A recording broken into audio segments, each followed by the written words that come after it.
heading into this week, we know exactly what lies ahead of us. We knew what lay ahead of us against the Glasgow, but we just didn't turn up for it. So I've got no doubt we'll bounce back and rebound as a group. So there's no one shying away from the reality of what happened.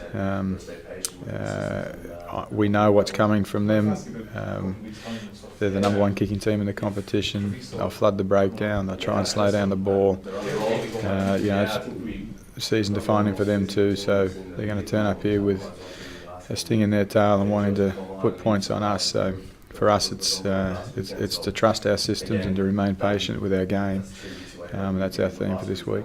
We have our systems in place, and at times we've come on pressure during the year. It's because we've gone out of that system. So regardless of the conditions, the team, whoever we're playing, we just try and play what we know how to play and do it as best as possible. So in terms of what the game means, I don't think that has any influence on how we're going to approach it. We're going to have the same mindset that we've had all week, except hopefully this week we'll have a much better start than we did at the weekend, and be on the front foot a bit more. So again, as I said, consequences of the game, it doesn't really make a difference. We're just going to focus on what we have to do.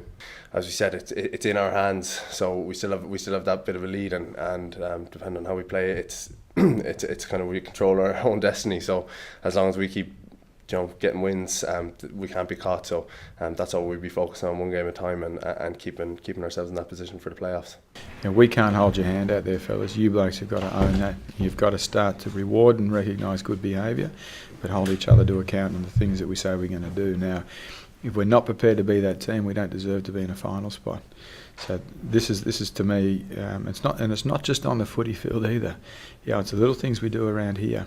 It's the way we keep the change room. It's the way we keep the feed zone. The way we leave the change room. I beg your pardon, the weights room when we leave there. If we're walking past things and not saying things, well, we'll do that on the footy field, and that's probably where we've got to, where we're just actually not prepared to stand up and say that's not good enough. That's not what we do here at Connacht, or that's exactly what we need. Give me that again, mate, because that was great. I love that. That's the biggest challenge for us at the moment. We can play football, we know that.